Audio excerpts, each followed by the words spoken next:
Welcome, everybody. We are so happy to begin this PEI Open House. This special edition of the Open House has been prepared in collaboration with BRAC. And we are beginning our session to discuss how to reach the poorest and move to scale with economic inclusion programs. So let's start. My name is Carolina Trivelli. I will be moderating the session. I am a senior researcher at Instituto de Estudios Peruanos in Lima, Peru, and I'm part of the advisory council of PEI. So I'm very happy to be hosting this session for you all. We have an incredible panel, and we will be having very intense discussions. So I begin inviting you all to please share your questions, your comments, anything you want me to discuss with the panelists, with the commentators, as the show runs. So please introduce yourself through the chat box. Tell us where are you coming from, what are your interests, and any questions, please, are more than welcome. We have simultaneous translation, so please use the interpretation button to select the language you want to listen the session. We have Arabic, French, Portuguese, Spanish, and for sure, English. So please click on the globe icon at the Zoom platform, and you will be able to choose the language. So we have two amazing speakers. We have first, we will have an introduction by Janet Hesse from PEI.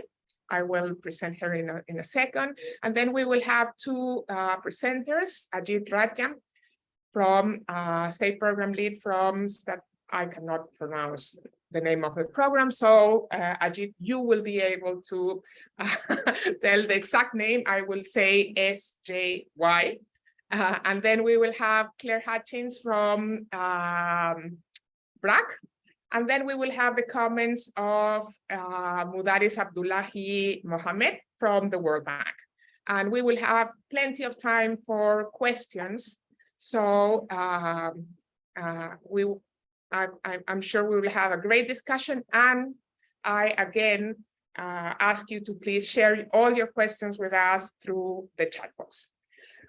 For our newcomers, maybe I'll give you a little background. PEI Open House gathers global and country experts on strategic thinking around economic inclusion programming and innovations across countries. This is the 5th Open House for year 23. And as I was telling you, we have a great panel. Sadly, Dr. Lim from Uganda was called away and is not going to be able to join us today, but for sure, our panelists will have a lot to say, taking advantage of the time that was open.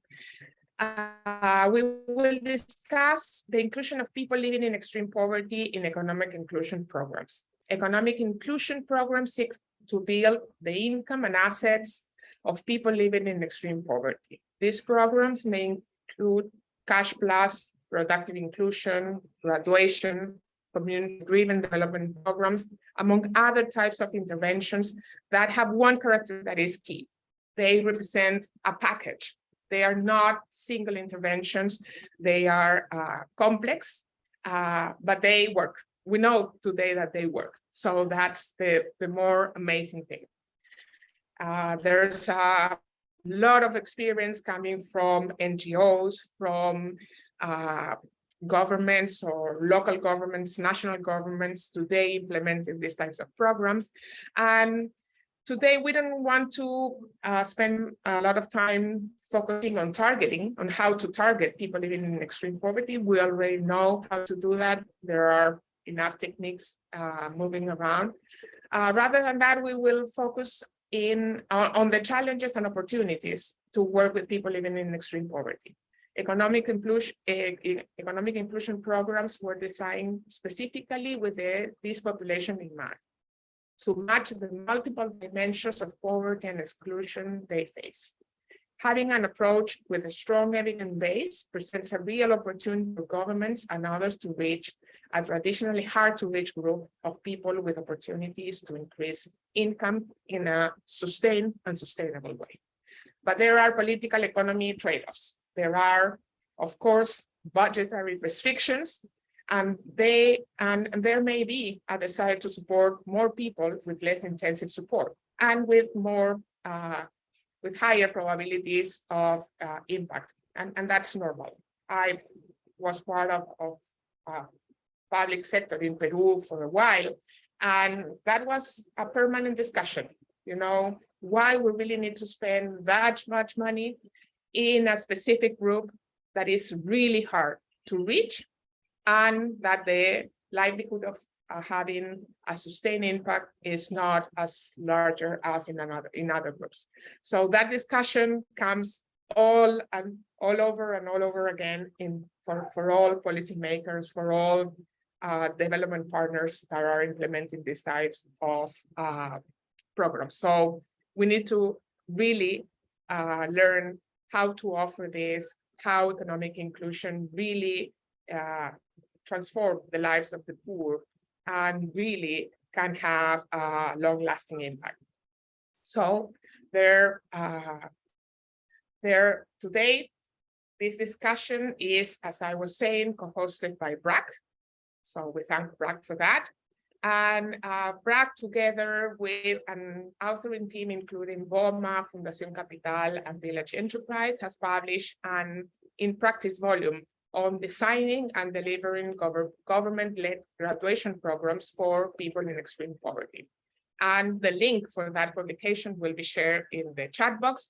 So please go to this publication and share it, discuss it, use it for sure, because we think that is a great contribution for others that are working or thinking about working in this type of economic inclusion programs.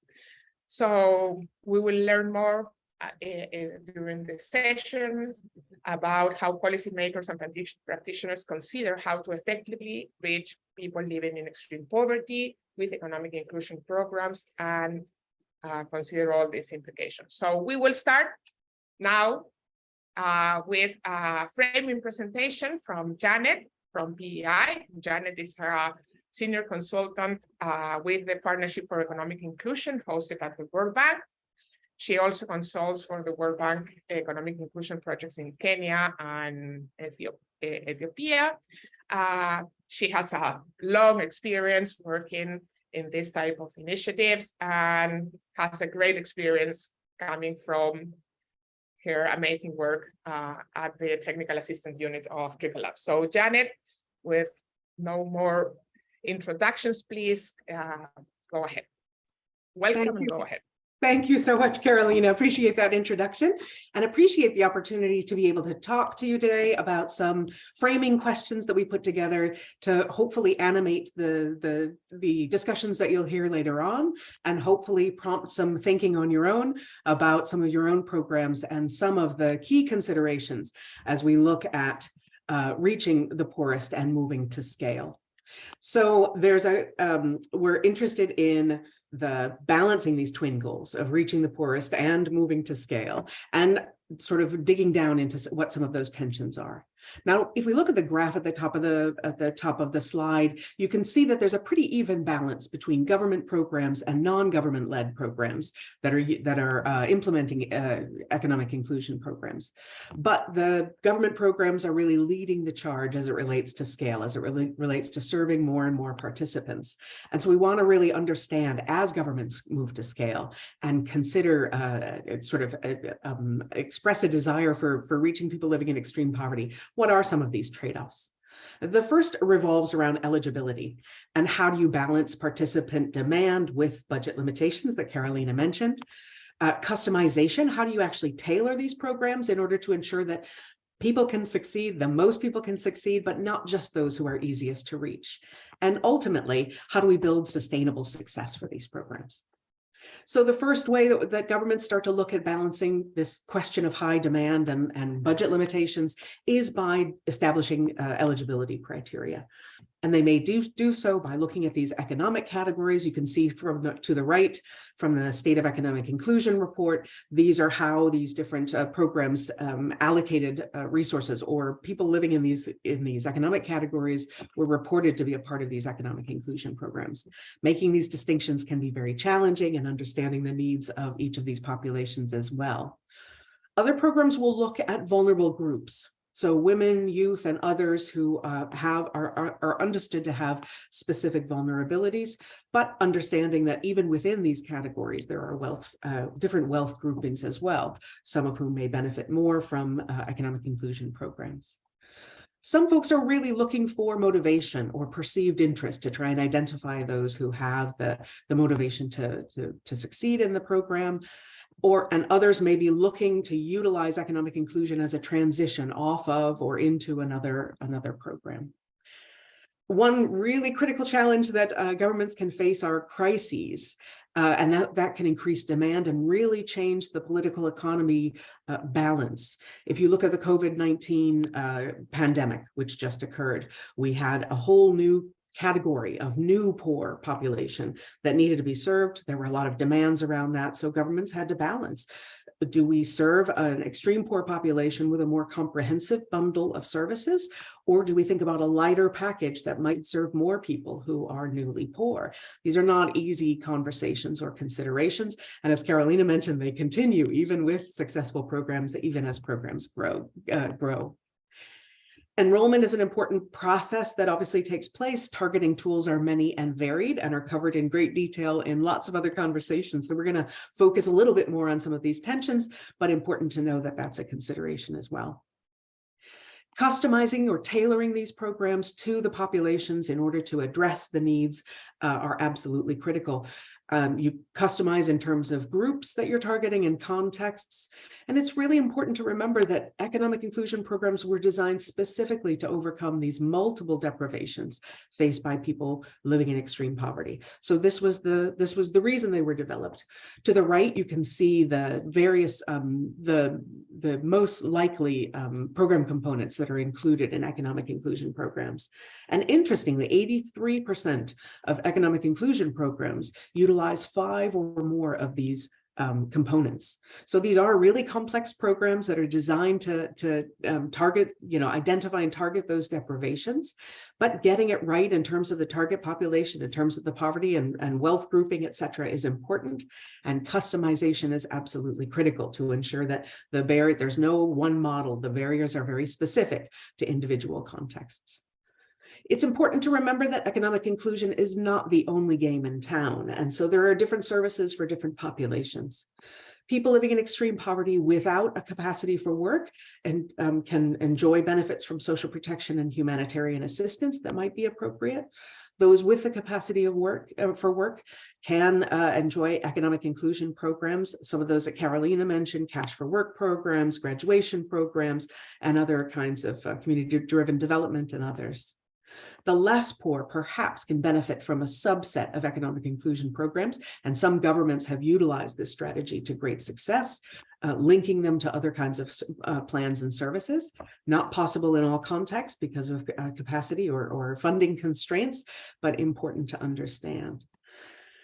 And although we want to design these programs carefully, we also want to think about during the implementation process, not everybody succeeds equally. And so there are different trajectories of different performance trajectories, if you like, of beneficiaries. There are fast climbers and slow climbers, not easy to predict. Sometimes they defy expectations, but your program needs to be able to understand how to adjust the intensity of services and programs in order to meet the needs of those folks, again, with the goal of ensuring that as many people as possible can succeed sustainably from this program. And the final consideration here is perhaps the biggest: how do we maintain popular support for this?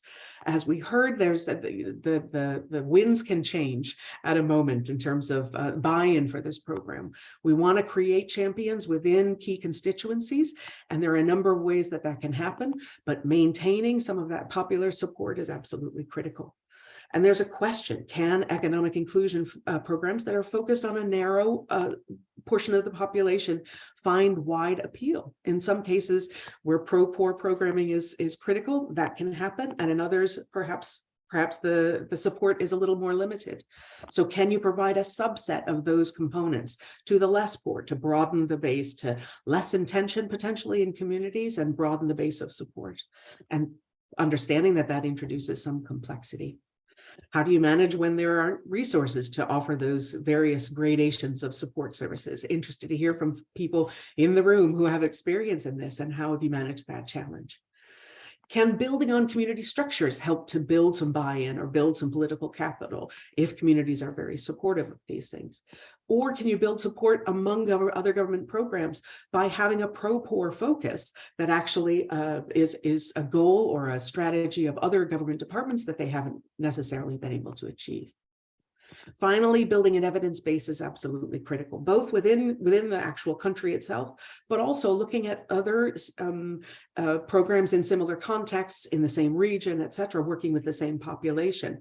But sharing this evidence alone is not necessarily sufficient. Really building on the lessons learned and exchange processes that enable exchange and facilitation to really ensure that the learning is informing policy changes to the greatest extent possible. So bear some of these things in mind as you listen to the presentation, but also please share your experiences or some of the gaps that we didn't identify in the chat box with us. And I hope this is helpful. Thanks, Carolina. Thank you, Janet. Great beginning. For sure, sharing different experiences, building evidence, monitoring and evaluating the programs are key to really create not only a sharing community that learns from all the members, but also creating the platforms that allow us to really innovate on the existing experiences. So to begin with the presentations, I invite Mr. Ajit Ranjan, Project Manager, Monitoring and Evaluation from State Program Lead of S2E5 from Bihar, Rural Livelihoods Promotion Society, Department of Rural Development of the Government of Bihar. Mr. Ranjan has worked for over 20 years on large-scale programs to support millions of rural people across the state of Bihar. He brings rich experience.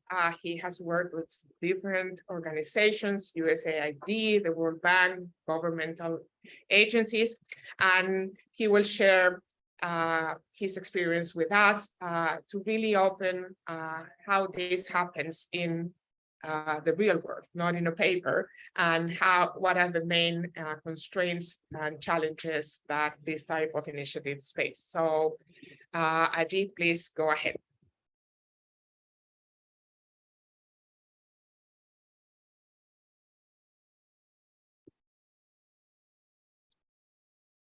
Ajit, we don't see your screen yet.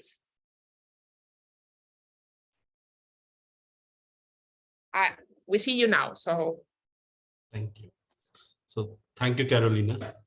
And the project name is Satat Jivikoparjan Yojana, Satat. Thank you. Difficult for me to say that. So it's basically Satat means sustainable, Jivikoparjan is livelihoods, and Yojana is a program. So it's sustainable livelihood program for the ultra poor, which is being run by Jivika. Jivika is a organization, society under the aegis of Rural Development Department, Government of Bihar. And we have transformed the lives of poor and ultra poor under this program also in the state of Bihar. So under this program, if we talk about, so this is the program, the mother of the all program which we are running in Jivika is started in 2007 with an objective to empower the social economic empowerment of the rural poor. And we involve women. So we have our beneficiaries, all beneficiaries are women in our fold. So in rural Bihar. So with an objective of inclusion, targeting. Ajit, can you put your presentation in presentation mode so we will see it a little bit larger? Yeah. Sorry for the interruption. But...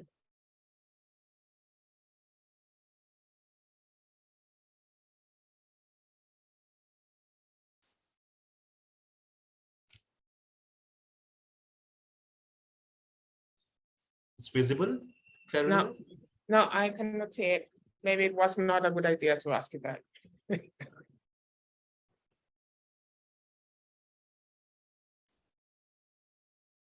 Now, perfect. Thank you.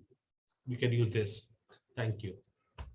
So when we started this program in 2007, we started with an objective to target the poor and poorest to poor in the program from rural Bihar. And we have an approach where we build the self-help groups, village organization, which is a federation of self-help groups, and then the cluster level federations to cater the needs, to cater the aspiration of the rural households. And we captured around 1.04 million SHGs aspiration and to access the credit, livelihoods, and with the convergence of government programs. So we are developing a cluster, we are developing a scale where these women, a platform is created where these women participate in different forums for their requirement and access credit from these upper level federation and from banks. We have scaled up the model of livelihoods, the banking correspondent model, and the same model has been incorporated in the NRLM intervention in 2011 and so on. So different forums we have created, and these SHGs, village organization and cluster federations, are serving these ultra poor, and we have an outreach in the entire state of Bihar. So that's the outreach. But what led us to start SJY is very important. So we have a presence in all the villages, we have presence in all the blocks and districts, but still to bring happiness in life of every poor. So we have a challenge there. So this is the slide which we want to present, that after so many years, after reaching to every person in every household in the villages, we randomly selected 23 and we found that 841 households are excluded from the SHGs, or they drop out from the SHGs, self-help groups. And we found that 8% of the household out of 841 cannot save in the SHGs, which is a mandate. Under any self-help group, they have to save, a weekly saving is there, 5 rupees or 10 rupees, they have to save. And this saving cannot be done by the 8% of the households. From where the history comes of the scheme of the program, Satyajit Pajan Yojana. So we can convince people about the project benefit, we can aware about the project, we can say the mobilization can happen, but still there are 8% which cannot do the savings in the rural Bihar. So from there we started pitching with the government that we should start this program. And in 2018, so we have done a pilot in 2 of the blocks where we showcased that the change can happen within a 1 year also, that these are the pathways, and in between we can do some economic activities and social activities where the changes can happen. And from that 2 blocks, we started the journey in the entire across the state of Bihar. So the government of Bihar announced the program Satyajit Pajan Yojana, which is basically sustainable livelihoods program for the ultra poor in 2018, and they do it for the cross of Bihar. So because being a government, they want to do this at a scale. This should be not be in pockets. So that from where the entire government program started with the graduation approach, and we adopted the block model. So on the day 1, we are pretty much clear, and that the model which are within India and outside India, we should just cut, copy, paste the model and don't try too many things within Bihar if we want to scale up. So we started with the same model, and in between we have customized based on our experience, based on the requirement of local requirement of the project. But we adopted the full length. We started the baseline, end line, we started with the Jaipal and everybody, but we cut, copy, paste the entire model in our implementation. Then what are the challenges we came to know during the intervention? First, the challenge was the identification.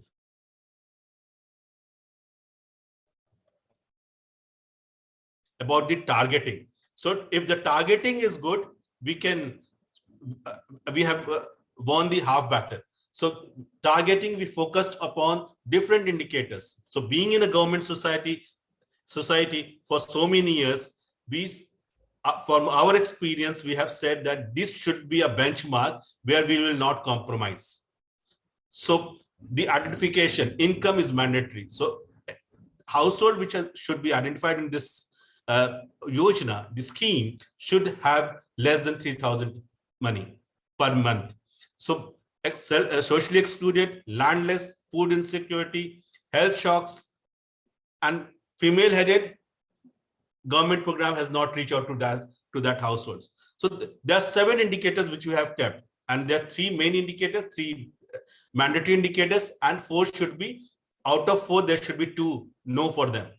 So that's the indicator we have kept for the identification of the poorest of poor. Now, if we identify the things, the community will come up that everyone is poor in this village. So for us, the biggest challenge is who is poor and who will identify this ultra poor. So we came to a conclusion that the community should itself identify the ultra poor, not us. So the project people facilitated the entire situation, but the selection of the poor is done by the community. So that's the first advantage with us, and that's the first learning from us, that the identification of the poorest in that village should be done by their community itself and not by the project people. So that's not by the government people or project people.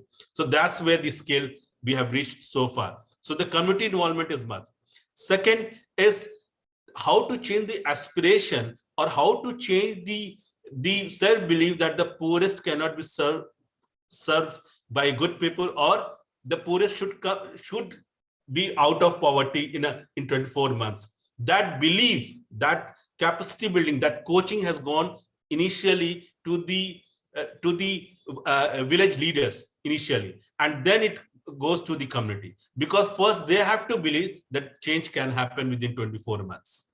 That's the belief we have done, that the aspiration of the rural community, the rural leaders, happen first, and then the ultra poor were served. So that's the community meeting we have started. So the community reports, the community buy is there, where when we identify the household, and from where we started the journey of ultra poor approach in Bihar. Then the grassroots learning, when the entire environment is enabled were made available to the ultra poor, we started the learning exchange event. So we started the community orientation, and that community identified the ultra poor, and that has bring out a scale for us. Now we have almost 1.14 million people with us. So the ultra poor with us. So that scale in a span of 5 years, we have reached out with these community for the quicker response. We also have some videos, some newsletter for the community, not for the ultra poor, but for the community to learn, to see that their village people has come out of poverty and they're going towards that, from ultra poor to poor and so on. So that's managed we have done. We've also identified some resource persons from their community, from their villages also, and they have become champions in delivering the services in terms of liaising with the government, in terms of the access to credit, so that they have ensured. And being the resource person from the same village, they also cater the local requirement of the ultra poor. Proper handover support is the third most important thing for the frontline staff, which are community resource person or from the project staff.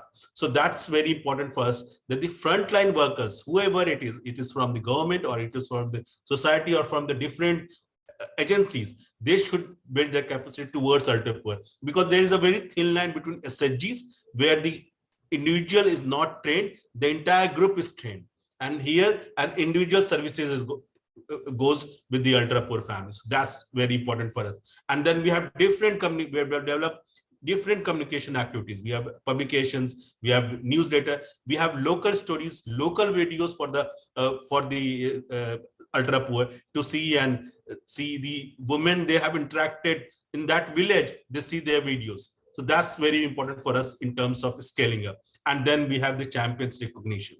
So whoever works, so we have monthly champions within the villages. We have a block level champion. So that champions and celebrating that their performance is very important to motivate the frontline workers and to motivate the ultra poor itself, ultra poor family members also. So grassroots learning exchange events we happen regularly in our project.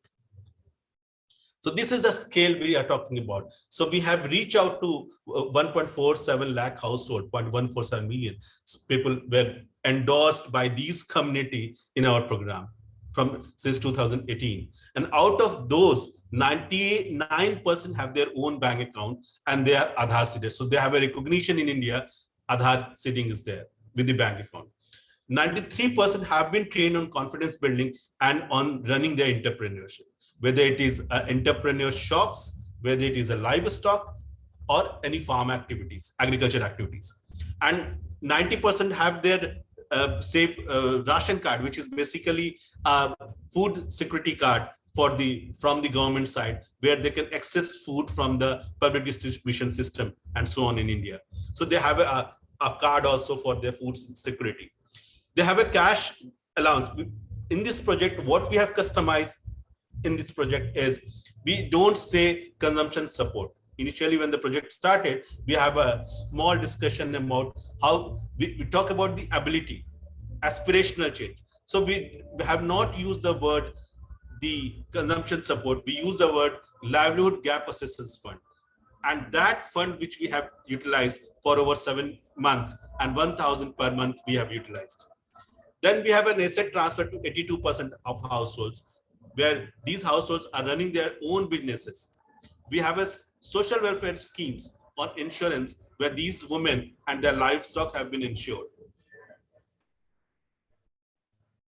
Ajit, we are running out of time, so yeah. If you can and use 1 more minute, because we have a lot of questions. Okay, so we have graduated, this year only we have graduated 25,000 households. We are just cut, copy, paste the BRAC model, different indicators, and we have put in our households, and we have captured this entire event. These are the critical factors which we feel that for any program to scale up, we should have some political engagement, the political tie-up, and we should match up with the program, which should match up with the program agenda. We should have a convergence for the resource mobilization. We have also some departmental convergence for different schemes to leverage funds from them or to leverage services from them. We have some tie-up with the different departments. We have system strengthening. So we have different MI system. We have a separate partnership for so we believe that the poorest should be served with the best of the manpower. So that's where, and the course correction is very important for us. Thank you.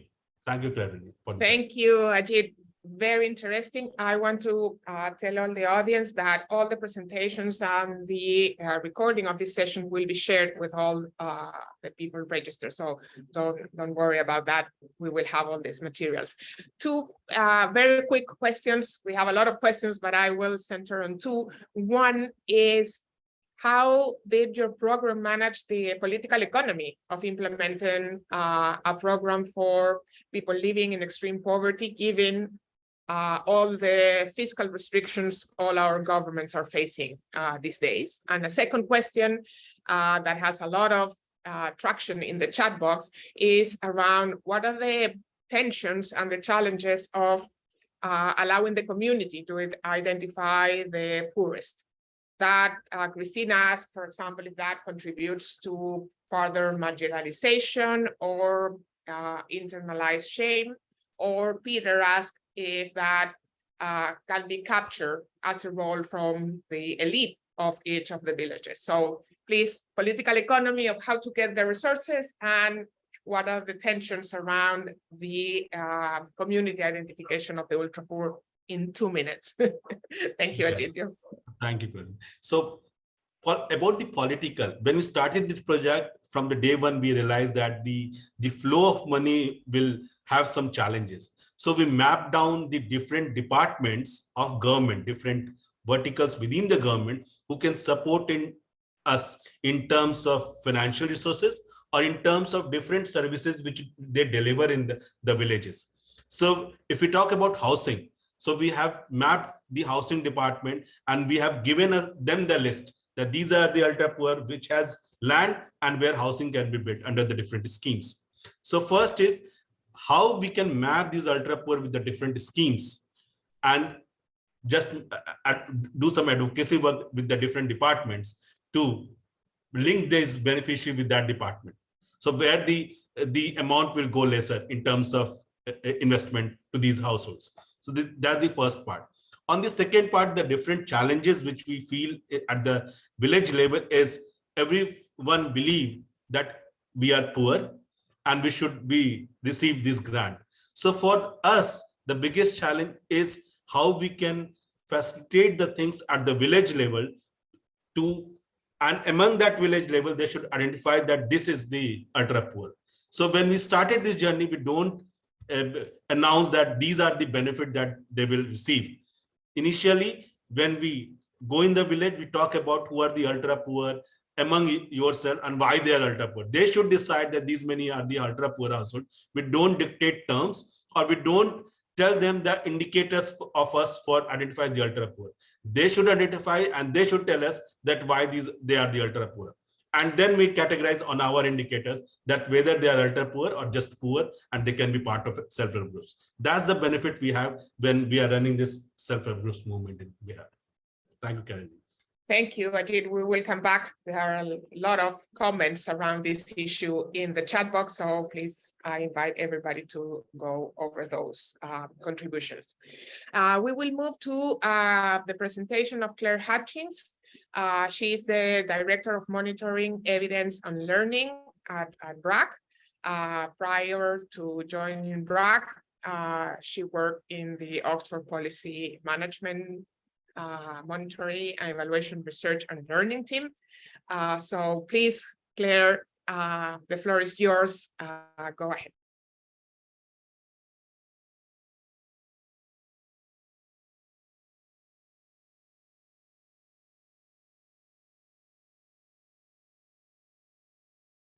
Checking you can hear me and see the presentation, yeah? Yes, perfectly Super, fine. thanks very much. And I'm also fascinated by most of the questions in the chat. So I'm going to try to be reasonably quick so that we can open up the space for discussion. And mindful that we are joined by a large number of collaborators in this space, all of whom will have incredibly valuable insights to share. So just to recap, my name is Claire Hutchins. I'm the Director of Monitoring Evidence and Learning at BRAC's UPGI, the Ultra Poor Graduation Initiative. And for those that don't know, BRAC is one of the largest Southern-led NGOs, really dedicated to tackling issues of pervasive inequality and encouraging economic participation.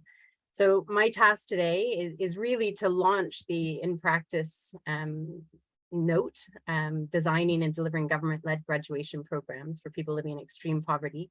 The link has gone in the chat. It will go out again, I'm sure, and it's launching today. So this is your first chance to have a look at it. Because of time, it'll be a whistle-stop tour of some of the content, but lots of space, I hope, for discussion, and also then for us to dive into it once you've had a chance to engage with the note itself and look at what the content is. So let me just move me out of the way so I can move the slides on. So really, I think it's important just to begin with an understanding that increasingly research shows that extreme poverty is persisting because people get stuck in poverty traps. So there's been a lot of discussion in the chat just now about levels of deprivation, levels of poverty, no? And I think here we're talking about those furthest behind, those who are really stuck in a trap, conditions in which multiple reinforcing barriers are working to keep them stuck below this contextually based poverty threshold. It can include lots of things, not just income, but also food insecurity, social norms that might exclude them and marginalize them, limited access to opportunities. But I think also importantly, it's not just this lack of resources, but lack of ability to capitalize on opportunities or lack of opportunities. So very often they're trapped in these labor-intensive work that is unreliable, very poorly paid, and many socially excluded as well. And this limits their ability to take advantage of opportunities. So Ajit's presentation, I think, highlighted this nicely, talking about the Jivika program and the savings groups that Jivika offers, and that there was a group of people who weren't even able to save that limited amount that would allow them to participate in the Jivika program. So here, the graduation approach is something that's really come in to address that issue of exclusion, that group of people who are not reached by typical poverty alleviation programs. Carolina shared earlier that economic inclusion programs cover a very diverse and often overlapping landscape. We've got Cash Plus, Safety Net, Productive Inclusion, et cetera, and many other community-driven development programs. And within this space, graduation programs have emerged really to focus on the distinct challenges of the ultra poor, people living in the most extreme poverty. And graduation itself is multifaceted combination of approaches or interventions that are working to address context-specific barriers that constitute those poverty traps for those people. And graduation really emphasizes social as well as economic empowerment, with the idea that people living in these conditions have latent potential to pull themselves out of poverty if we can just give them the push to get them over the poverty trap thresholds. So graduation itself sort of combines a sequence of investments, and those include investments in self-confidence as well as social inclusion, basic needs, skills in business, finance, as well as sort of what you would expect around livelihood opportunities. So that combination of economic and social interventions within the graduation approach has been demonstrated to unlock long-lasting benefits by meeting people's multidimensional needs. There was some questions, and I hope we get into a conversation around it, about what it means to graduate from these programs. And I have to admit that personally, graduation isn't necessarily the comfortable word for this type of intervention, but it's pulling people into a state where really we see an upward trajectory. So we see people able to build income generating activities that allow them to move out of unreliable work and poor labor intensive work. And we see those changes continue to increase after they've finished the graduation program. It's a program that has now, or an approach that has now been incredibly well researched, and the transformative long-term impacts for people living in those states of extreme poverty have been established through a huge number of RCTs, both in Bangladesh, but also CGAP and the World Bank and the Ford Foundation partnered with implementers and researchers, including IPA, to test the replicability of the approach in 8 countries and found similarly positive results. So, we also now have emerging evidence about the sustainability of that transformative impact, and people like Abid Banerjee, noting that it's very clear that 10 years on, we continue to see people who got the graduation program better off than those who didn't participate in the program. The body of research continues to grow. Studies are emerging all the time. Many of the people on the call today will be part of those, and I hope that we get a chance to hear from you. But so we build from a very strong evidence base of the kind of not just impacts, but transformative impacts that graduation approaches can have for people living in these very extreme forms of poverty. So from here, I want to just comment on the focus of the paper, which is really around government-led graduation approaches. And Janet nicely set the scene in terms of that balance between the programs themselves, but also reach and how much the role that governments really play in reach and scale. And we really recognize that governments are best positioned to make long-term gains on extreme poverty reduction at scale. They've got the mandate, the infrastructure, established systems to transform lives of vulnerable people, as well as the ability to coordinate across investments. And I'll come back to that in a moment. And we see a lot of that. We see a lot of that already happening. So we've got demonstrated examples. We've just heard from one from the S2E5 program, another in Kenya, and we sort of estimate that that we have about 15 or so already working at scale, and many more that are working up to scale. And so we're in a position where we've got 20 years of research and learning on the graduation approach itself, and we're starting to see that proliferation and scale, particularly through governments, but not only through governments. And at the beginning of a learning journey about how you move from smaller scale, possibly pilots, but possibly also just intervention sizes into more scaled pieces. And what we've done working together with Fundación Capital, Village Enterprise, also with support from the BOMA project, but also drawing on case studies from PEI and others, and a lot of the literature that's out there.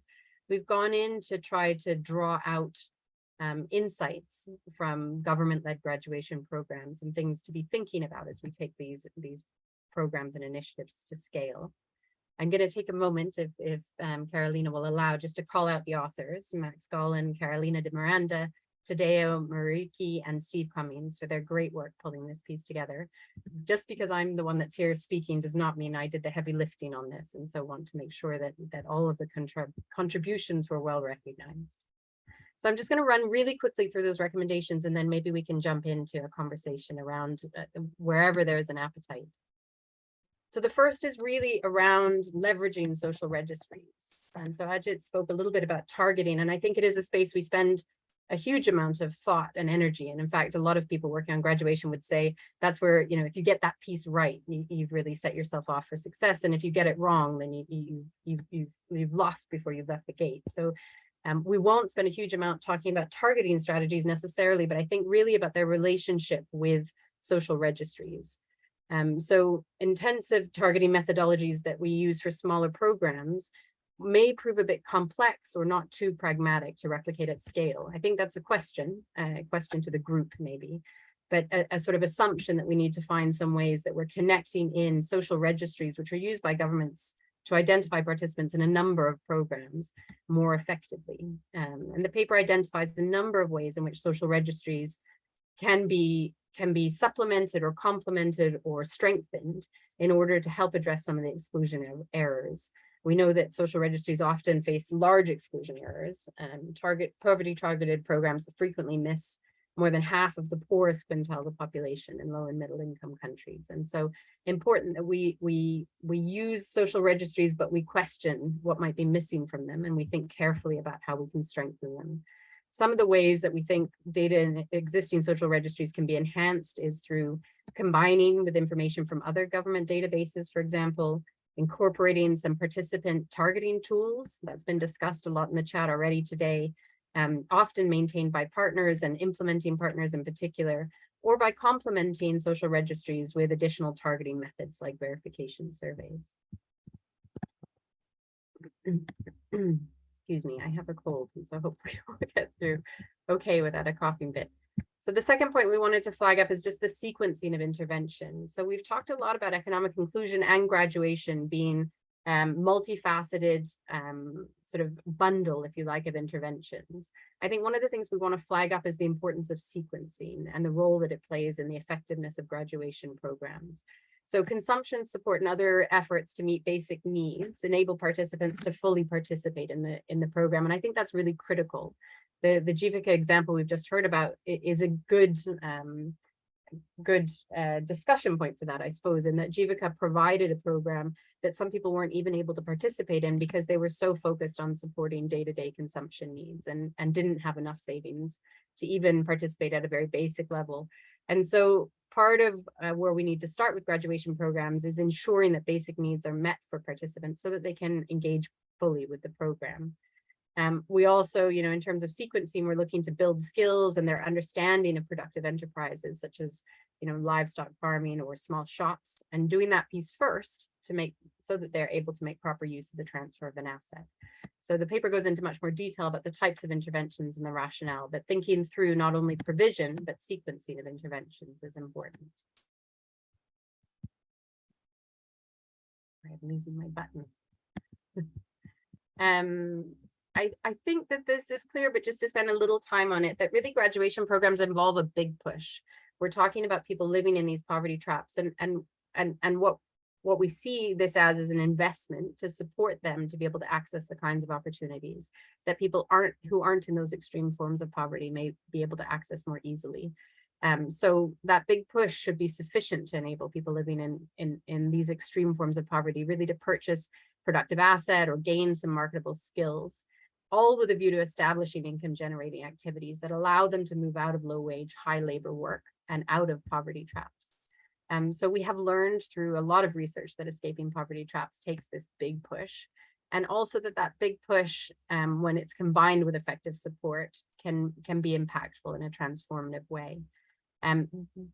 What that line looks like and what that investment looks like, both in terms of modality, but I think also in terms of size, is very context dependent and should be informed by a good contextual analysis. And I'm sure, although Ajit's talked about the BRAC model being copied and pasted, that actually, having visited the program, I can tell you it's very Bihar driven and designed, and speaks very much to the realities in Bihar and in a very tailored way. and that's critical. So the next piece that we want to highlight is really developing these contextualized indicators. So I won't go into a lot on this, and we can pick it up if we want to, but I think the important piece for me is really that graduation approaches are concerned with outcomes rather than inputs. And so there really isn't a menu that we can say, go ahead and collect data on all these indicators. How the program develops its particular interventions and sequencing and the structures that are used for that will be different. And so wanting to really make sure that what we're tracking is a multidimensional sense of well-being in the context in which graduation is implemented will allow for that continued tailoring that Ajit spoke about. Next, we have 1 more minute. So okay, I'm going to run through the last ones very quickly. So, yes. And we'll be sad that we didn't talk too much about this, but an effective management information system, I think everybody understands the rationale for it, but really allowing that convergence that Ajit spoke about across government programs so that we can see how participants are moving through the program, but also follow their progress after the program ends. Finally, I think that actually this is second to last, so I'll be super quick. We talked about this as well. I mean, there's a really specialist capacity that is needed to support the front line of this work. It is different and distinct work, and to coach effectively in an empowering way requires specific capacities, and so an investment in that. And then the last point that I will talk about is really just the importance, and this comes through in a number of the cases that we looked at, but the importance of being able to sort of build into and integrate with existing initiatives. And so we talk a lot about cost effectiveness, and Janet, you led off with a conversation on that. But I think when we can start to integrate graduation within other programs and leverage investments that governments are already making in youth employment and agriculture, in poverty alleviation in lots of different spaces, then we start to see a model that's able to really maximize the value of investments that may already be being made by governments. I'm going to stop there, but very happy and looking forward to a conversation on any one of those points. Thanks so much. Thank sorry you, to Claire. be running over, Carolina. No, perfect. Very interesting. And I'm sure everybody is opening, downloading the publication so they can have more information on these 7 recommendations you are sharing with us. 2 questions for you. One from my side, asking you, what's the role for these incredibly creative NGOs that have been innovating, testing new things in the countries where governments take the obligation and the responsibility of moving these type of initiatives to scale? What's the role for these NGOs? What they should be doing in that situation? That's one. And the second question has to do with a lot of questions in the chat box around what do you think are the more interesting cases of countries moving these type of interventions to scale? I'm sure everybody can go over the State of the Economic Inclusion Report 2021 published by PEI, where we have a lot of cases developed and a lot of discussions on this issue. But from your perspective, if someone wants to revisit one scaling up intervention, what would you recommend? So let me start with the first one, and really on both these questions want to make clear this is a personal view, and I'm sure there's a diversity of views in the room. I think NGOs continue to have a really critical role in exactly what you said, almost answered your own question, which is testing the adaptations that are needed for different population segments. I saw earlier a question on urban populations, for example. There continues to be a need really to look at the ways in which we meet different populations' needs and how graduation can be tailored for that. So that's one big area that I think continues. I suppose the push is for us to simultaneously say, we've got enough evidence to say this is an effective approach, and can we also be looking to take it to scale even as we continue to innovate and learn. The second thing I would say is that in many of the countries that we're involved in, NGOs are the implementing partners for government, no? And so those two roles may overlap, sometimes they're distinct, but I think they continue to have a very important role in that community-facing aspect of graduation in a lot of countries, not all, but in a lot, that's the setup. The second question about where exciting things are happening, It's almost unfair because we have Ajit on the call, but that is the most recent one that I've been to visit, and it's really exciting. And so I would really encourage other governments who want to see how that integration, that convergence is happening, if Ajit doesn't mind, we'll send them all to Bihar to see what SJY is doing. That said, you know, there are programs, a lot of programs in Africa. We have in Kenya and Ethiopia, they're doing great experimentation. In Latin America, there's a huge amount of government initiatives. And so I would say SEI report, the UPGI also has some information on government-led programs. So opportunities, and we should do that, right? We should peer learn from one another. I think that's the most effective often. Thank you, Claire. Yeah, and for sure, that's one of the main objectives of having this platform for economic inclusion is to share. It's to cross-learn from all of us from different places, different target groups, and different types of implementation of these economic inclusion initiatives. So let's move. We are a little bit ahead. So let's move to our commentator. I would like to invite to the floor Mr. Muderis Abdullahi Mohammed, Senior Social Protection Specialist from the World Bank. He has a long experience in social protection initiatives. So how we see from the social protection perspective, these types of economic inclusion, graduation programs as part of the new set of instruments governments may have to really serve the ultra poor. Muderis, the floor is yours. Thank you, Carolina. Good afternoon, good morning, everyone. I see a lot of familiar names and people here because this is an area where we have been working with several people in different countries a lot. So I'm very excited. I'm not going to the detail actually because I see when I see a chat box, very important, valid questions and answers to the kind of question you ask now, Carolina. So again, my name is Muderis Abdullahi. Currently, I'm working in Nigeria in a large scale social protection program and also broader social protection engagement in Nigeria. So I think the idea of economic inclusion and how it aligns with the government's efforts to scale up and reduce poverty in a shorter time is an important discussion.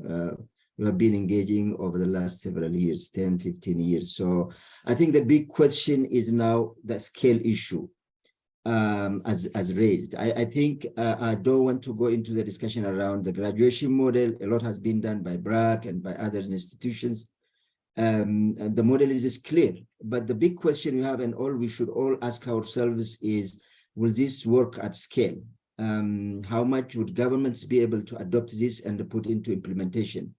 I'm glad to hear about the successful program in India from as presented by Ajit earlier. Very interesting. I believe there are several similar examples in my experience in Africa, like those countries like Ethiopia, Kenya, Tanzania, Nigeria, Rwanda. These all countries are among the first to jump into the graduation discussion, and the very interesting models from BRAC and from others. But then the big question is they are so ambitious to jump into implementing it at scale. So the question is, where are we now with those ambitions? I think there is full recognition and understanding and full buy-in for economic inclusion initiative. Even from political side, for example, in Africa, governments would prefer to make sure that social assistance programs like cash transfer and others should be complemented by these kind of interventions. Otherwise, the governments feel it's not sustainable. They will not be able to afford to support people for longer time. So there is, I think, in terms of political buy-in, I don't think there is a big question actually. If there's a question around that, is more from unconditional cash transfer or any other form of social assistance. But in my understanding and my experience over the last 15 years is actually governments push to do more of economic inclusion activities, not only from the point of view of graduation, but also to engage people in productive activities in terms of creating community assets like public work and others. So that's, I think, clear for us, and from what has been presented by Janet earlier as a framing, and also what's been presented by Claire earlier, it's very clear, and these models are really working and showing impact wherever they are implemented. But the big question, where are we in terms of scale, in terms of linking with others, and also in terms of governments actually take them forward and implement on their own? Are there capacity issues? So I think from that point of view, what I see is evidences are also clearly show, like impact evaluations conducted in like in Sahel region, in other countries like Tanzania, in Nigeria, and also Ethiopia, clearly showed combining productive inclusion or economic inclusion interventions with social assistance will have significant impact or increased impact than implementing only cash transfer or other social assistance interventions. But the big question is, these governments implement safety nets and social protection program at large scale in millions. Like if you take Tanzania, more than 10 million, if you take Ethiopia, more than 10 million, if you take Nigeria, we are talking of more than 10 million up to 20 million households, and in all other countries. But then the economic inclusion interventions are supposed to be supportive for all those people to achieve the government vision to graduate those people out of poverty. So the big question now is, it requires broader coverage to have an impact. It has to align, with the objective of other social assistance programs in terms of scale.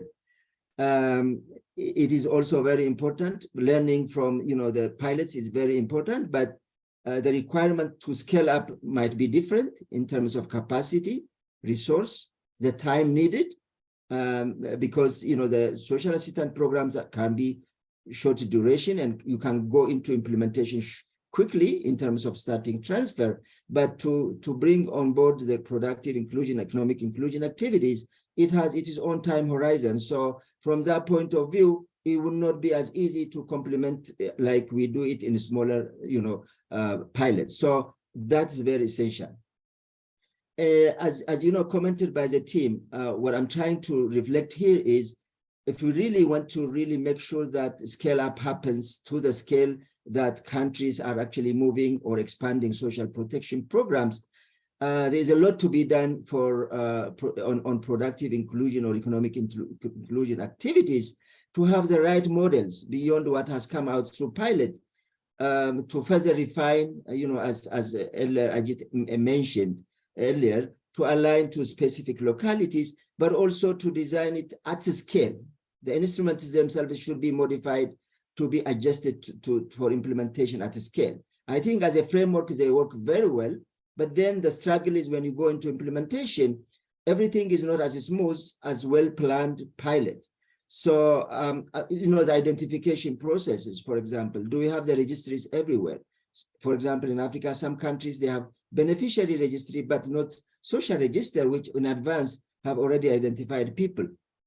The big questions raised around, targeting, using community structure, for example, the difference in urban and rural areas. And I think it's a valid question someone raised.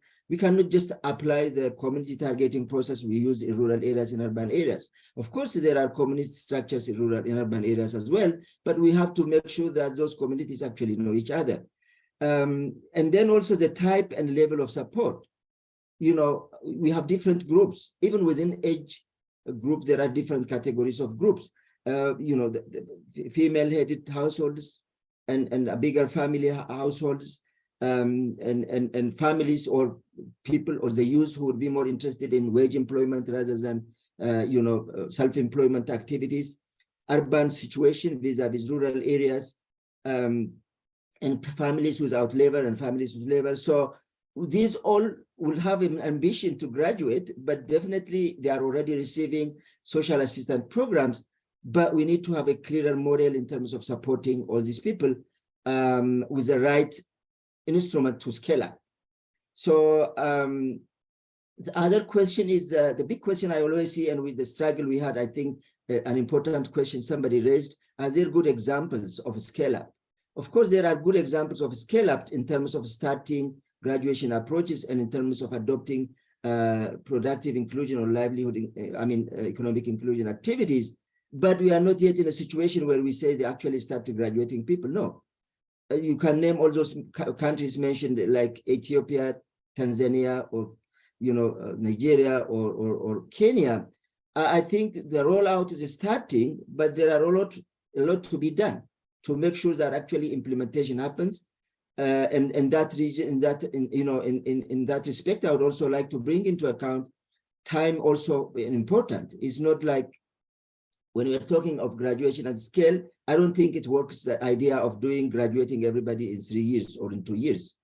If you talk about the whole people support through social protection, but definitely, as mentioned earlier by Claire, through sequencing or targeting a specific group with different packages, definitely progress can be seen. But I think taking into account important time factor is very essential. The other one is who is implementing. I see a lot of successes when we talk about projects or when we talk about NGO support or when we talk about private sector involvement. But when you talk about larger government program, the big challenge actually is beyond the model or knowing what it is, actual implementation in terms of capacity. So I think beyond the buy-in, making sure that we actually have the capacity in place, or we have to adopt the program to the existing capacity, both in terms of resources and in terms of also outreach. So that's another, big experience in Africa that doing graduation program at scale is important, but the main factor now is the implementation challenge,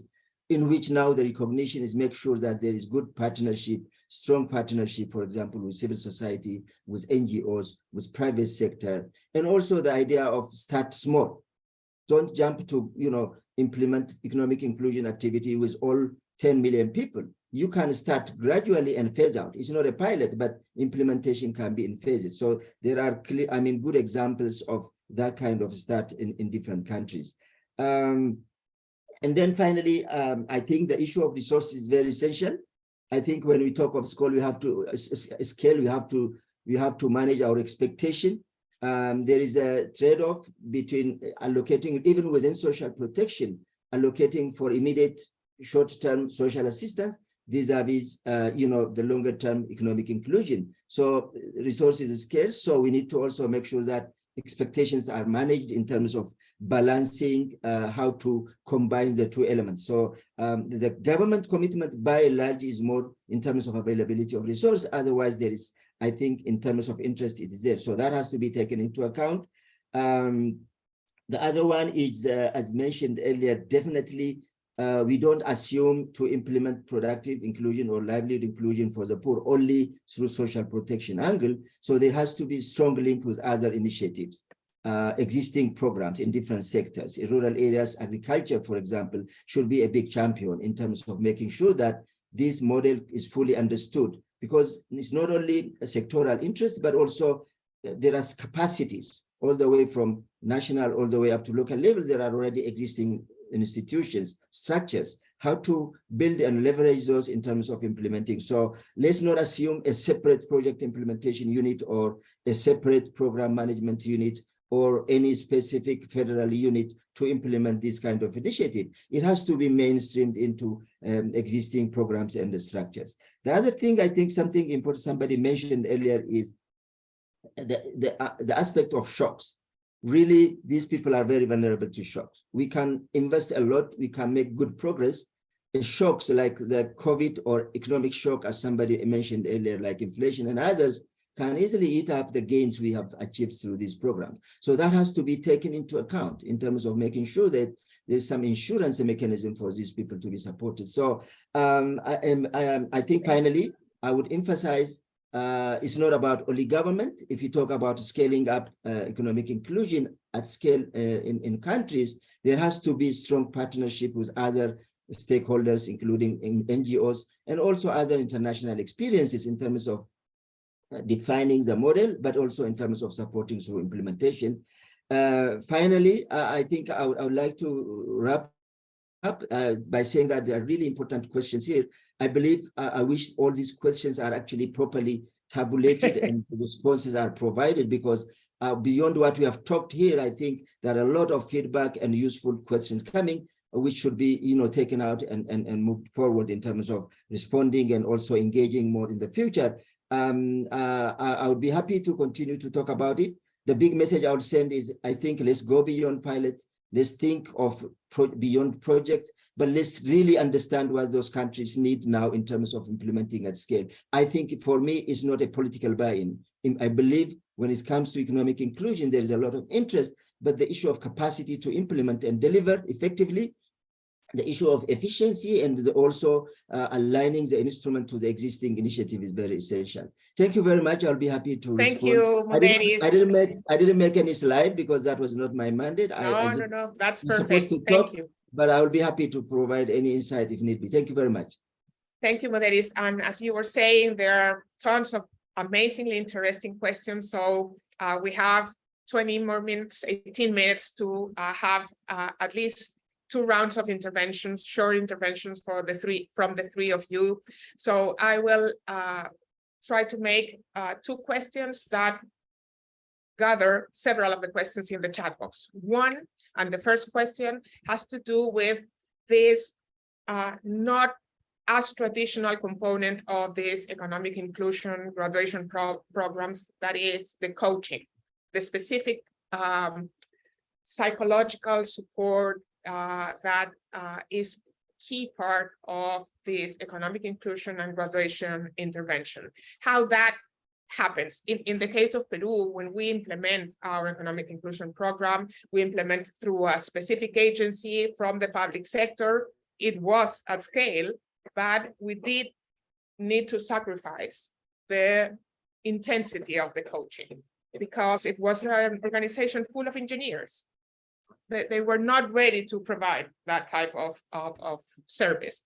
So how to really get to the right coaching, specifically when we are talking of very different types of targeted population, refugees, people affected from climate shocks, women, rural, urban, younger people. So I would like to listen from the 3 of you, how to do that. What are the key elements? How important is that? So Ajit, would you begin? Thank you, Claire.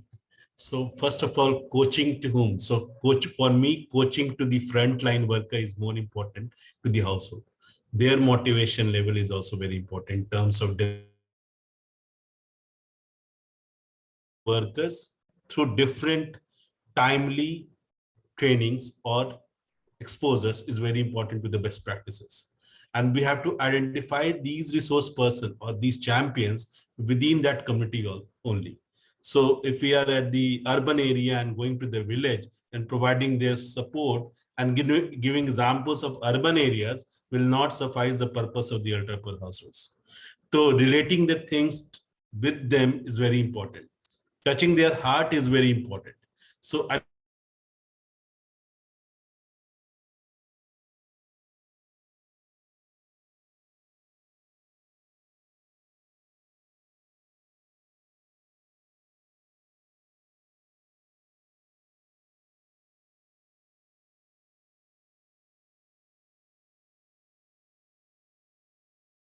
things. So that's work for us. Thank you. Thank you, Ajit. Claire, you have a lot of insights here. Yeah, and I think just building on what Ajit said, my colleague Imran Martin said something last week that really resonated for me, which is the gold dust, if you like, of graduation approaches is really both attention and affection. And I think that becomes one of the things we really need to think about as we take things to scale, and it connects in with the coaching. And the other thing that I would add on your coaching question specifically is, increasingly we have evidence of the importance of that piece of the intervention, and we've had some studies coming out of Niger and other places. It's not a well-tested space because it's one where we intrinsically see value and therefore we are testing other pieces of it. And I do think that there is a lot we can do to be experimenting with this issue of intensivity and modality. So we would say that at least for the first 6 months, face-to-face coaching is critical. I think a conversation about the frequency of that coaching is important. But, not social media, but sort of sort of digital, I suppose, telephones, etc., offer us other ways to stay connected as well that we should be exploring. But for me, the coaching is the gold dust. It's the frontline workers, as Ajit said, believing in the latent potential of people living in these conditions and helping them to believe in themselves, because it's really them that is going to do the hard work to pull themselves out of poverty. Thank you, Claire. Muderis, you want to make a reflection on the coaching component? I think the people who are working on the ground have, indicated so. I think the challenge again is not whether the people who like to coach have difficulty or capacity issues or differences are seen, but again, it's who would do the coaching. I think as designed. So for large scale program, the big problem we had in those countries I mentioned earlier is the capacity, the resource, the time, because it really requires more time. It's not like the government institutions are multitaskers. They have different things to do. So if you dedicate a program or a project which have a time limited resource, you can do it. But if you want to really mainstream into the existing institutions, it's time demanding. I don't think it's an issue of skill or knowledge. It's the issue of commitment, time, and do it as designed. And to achieve that, definitely there is a long way to make sure that it is institutionalized into the government. It shouldn't be an add-on. It should be institutionalized into the existing policies, procedures of those specific sectors who are supposed to do coaching. Thank you very much. Thank you, Muderis. And as Sonja in the chat was saying, the coaching component has also the need to attend how to involve local authorities, community leaders, to really involve them in the graduation initiatives, because this is not an issue that affects only the households that are participating in the programs. It has to affect the whole community. So it's a lot broader than just providing a service to the people using this of the programs. The second question in the last minutes we have is about what are the trade-offs that we face when we move to scale? What are the potential sacrifices we need to do? It's about intensivity of the services, it's about of the type of services we could deliver from having these large scale programs compared to these more protected NGO driven initiatives in smaller communities. What are the tensions? And we need to know if it's worth it. Ajit. Thank you, Karen. So first of all, NGO create models. So if the government can create models, we can scale. If we don't create models, the scale will be very difficult to find out. So to scale up, we should have models in terms of, say, model in terms of households, in terms of frontline workers, in terms of areas where we can expose the things, exposure can happen. The second part, which I believe is doing this project, we realize that for scale up, the biggest challenge is to have one vision, one nation. If we can create one vision for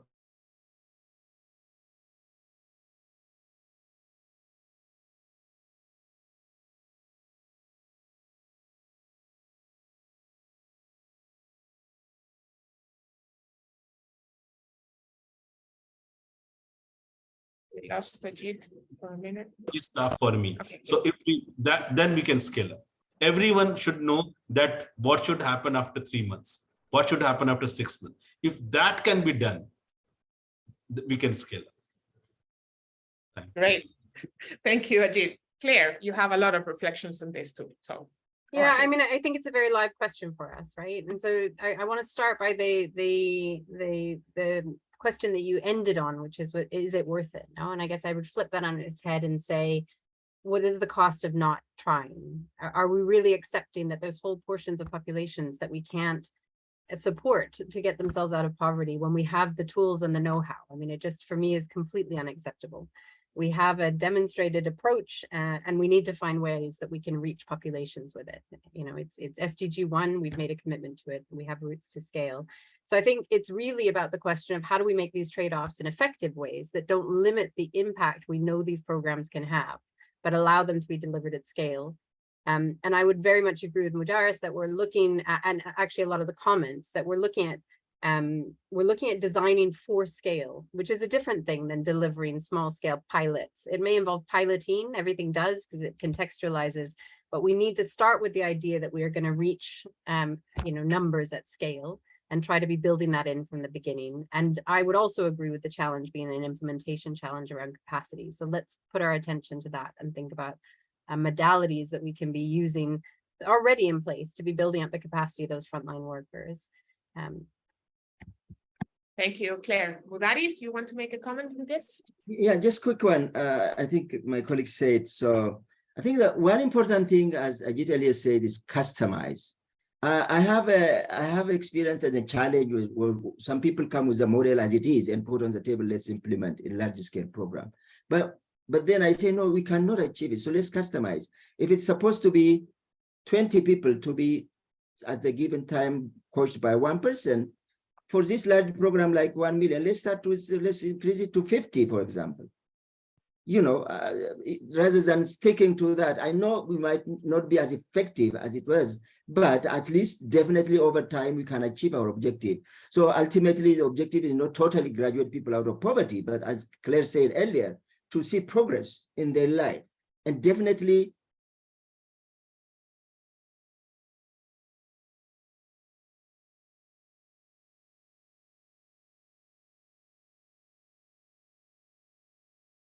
We lost Mudaris now. Okay, let's move. We have, so that's what, oh, here, that's what, do you agree with me, Claire? So yeah, when we do the I'm sure I do, but I didn't hear you because we lost you for a minute, Mudaris, but I'm sure I do. Sorry, it's my network. So I'm just saying that we're ready to modify a bit. Like, for example, for coaching, if you have to do 20 people as per model per person, increase it to 50 or even 100, depending on the situation, but maybe provide more time. So some of those customization is really essential. Those are the trade-offs. The quality vis-a-vis reaching more people. I think the other element is it's not a trade-off, actually. Plan for gradual scale up, gradual rollout. It's not a pilot, but plan in a gradual way so that, you know, put in a time manner and then over time achieve. So don't projectize it. Don't put it based on the project life of 3 or 2. So that's another element. Definitely the other important thing is mobilize all available resources, including communities. Community facilitators, for example, in Tanzania play a big role in addition to, local level development agents and others. So train them, and they know the context, they know the people, they know the livelihood of the area. So there are people who are better off in terms of literacy and others. Mobilize those. So those are some of the mechanisms, I believe, not only the trade-off, but actually would help to facilitate scale up, at a larger scale in some of those countries. Thank you. Thank you, Mudaris. Just to finish this Q&A session, because we're running out of time, we could stay here for another hour to answer and discuss all these amazing questions. I would want to give 1 minute to each of our 3 presenters this morning for a final message and address one thing that is key, and Claire said it. This is not about a binary situation, like people is poor and that is not poor. What we need to ensure is that people is really moving out the poverty trap and has the ability to engage in a sustainable, sustained way out of progress, of well-being. And that has to be our obligation to promote that, to achieve that, based on piloting, on innovation, on implementation, on scaling, or mobilizing resources to do so. So I would like a final reflection, 1 minute reflection from each of you 3, and then we will move to the closing. So now it will go in a different order. Mudaris, you go first. 1 minute.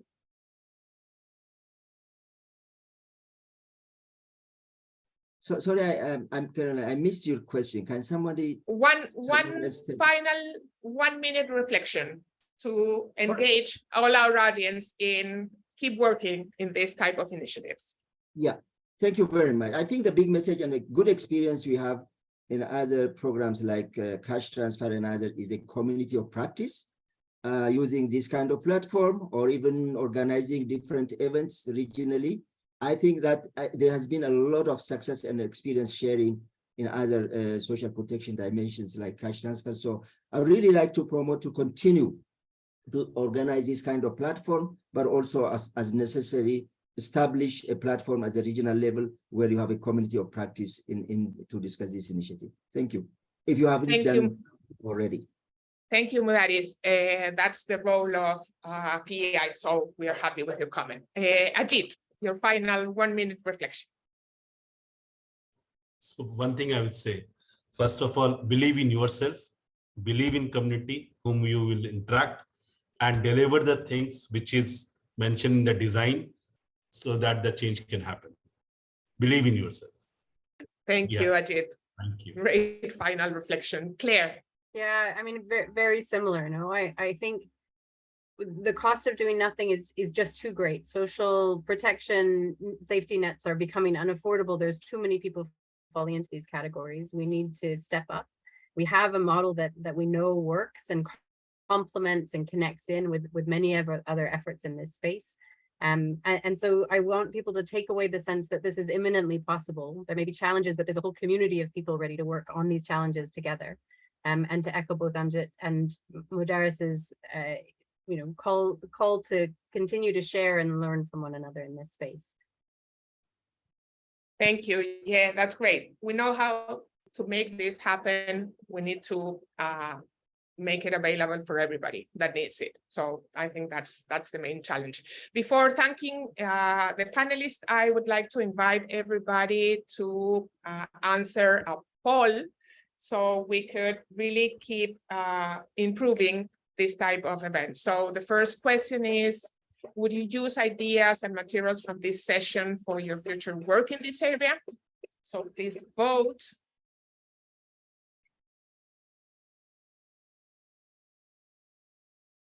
We'll give a minute.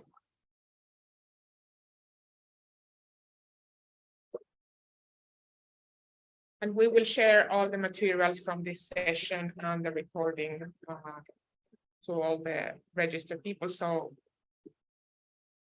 we hope this will be a nice input. Thank you. We will finalize this voting. Okay, so strongly agree. That's great. Thank you for your answers. And we have another question, I think.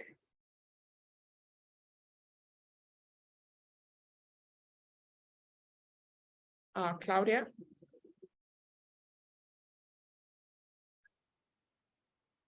Claudia, do we have another question for the Zoom poll? No, they're both on the screen. They should be both on the screen. Yes, thank you. Okay, so thank you for answering and for being with us this morning, this afternoon for some others. I would really want to thank Ajit and Claire and Mudaris for their presentations, comments, and their willingness to answer the questions. There were a lot of questions in the chat box, so thank you to every participant that sent us a question. We will go over these questions to really figure out what are the main topics you're interested in, so we could keep trying to build this community of practice space to really cross-learn from each other. We know it is possible to provide a better opportunities, better life for the people living in extreme poverty. We have the experience on how to do it, and we need to ensure that that is an option for every citizen in the world. So thank you all for being part of this session. We will be sharing all the materials, and please go to this quite interesting publication by BOMA, BRAC, PEI, Fundación Capital, and Village Enterprise. So thank you again. for having me with you this morning, and we'll see you all soon. Thank you. Thanks so much, Carolina.